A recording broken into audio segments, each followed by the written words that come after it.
Hey, what's up, guys? Welcome to part 3 of the Understanding Motec and ACC series that we're doing here on YouTube. In this video, we're going to talk about the track map so that when you move the cursor on the graphs, it corresponds to a car position as far as distance goes. It doesn't do racing lines or anything like that because the GPS data is not captured in ACC. So the best we can get is just track distance. We're also going to look at setting up the turns on the track map so that everything is all in sync and your data corresponds accordingly. So without further ado, let's dive in.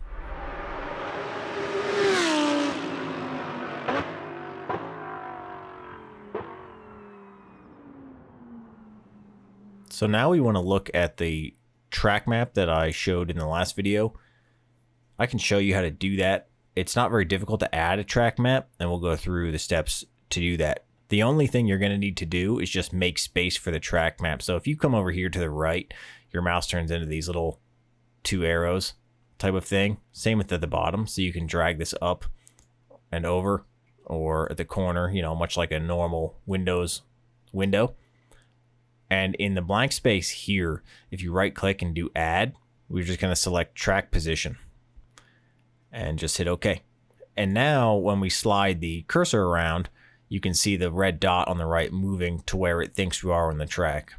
One of the things I'm noticing here is that my data does not appear to be lining up with where it says I am on the track.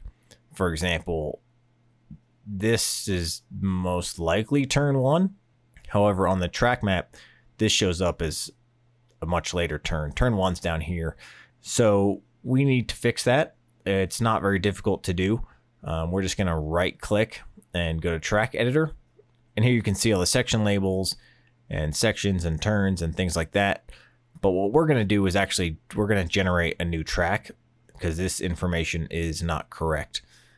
So if we click generate track down here, most of the time we can leave this stuff as default and we can just hit OK. However, you can see here that this is not looking great. And the reason for that is because for whatever reason, it defaulted to lap 14. And lap 14 was one of the laps where I returned to garage without driving all the way around. We're just going to pick a different lap here, one that was an actual complete lap. So let's just try lap 21.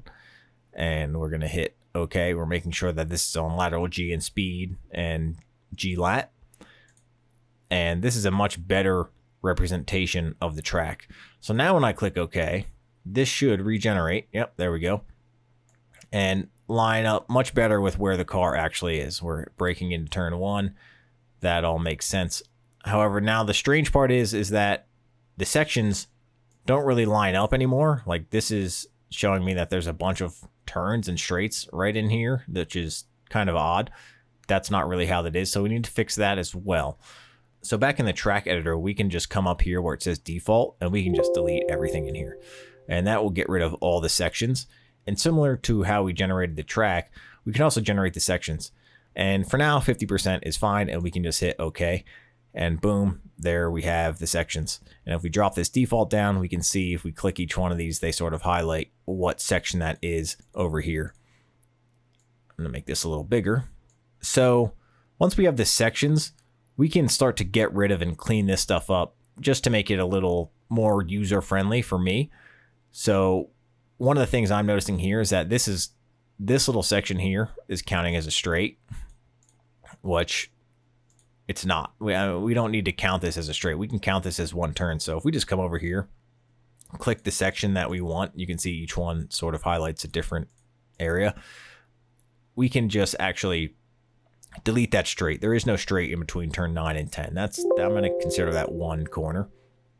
I'm also going to consider this whole thing one corner. So I'm also going to delete the section for turn 10. And then sort of we can drag this out. We can manipulate these, click and drag to wherever you think the corner is. I don't think there's really a straight here either. So I'm going to remove that straight. Don't need that. Yeah, we can count that. That looks all good. This little corner here, I don't know. I'm probably going to delete that. I just got to find that. That's not going to be a straight. This is not going to be 2 turns.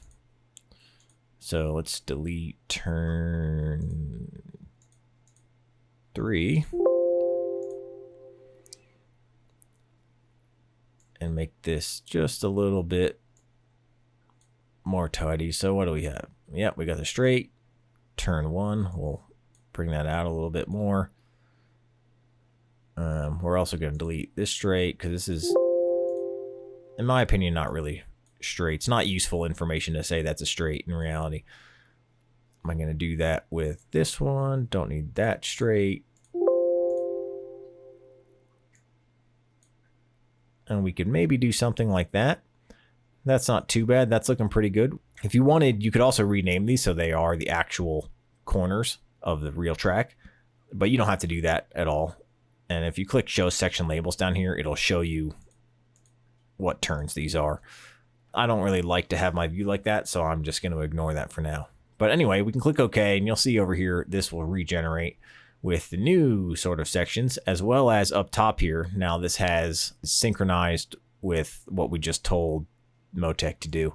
The other thing I forgot to mention is that you can move these windows around wherever you want them. If you just come up to the top left of each one, you can move them around or click the sides. They'll snap to windows next to them.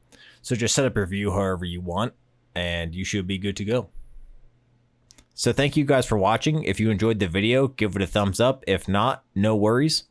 In the next video, we're going to look at the tire data to see the temperatures and pressures throughout the lap to see if we need to make any adjustments in the tuning for our car to hopefully get better lap times.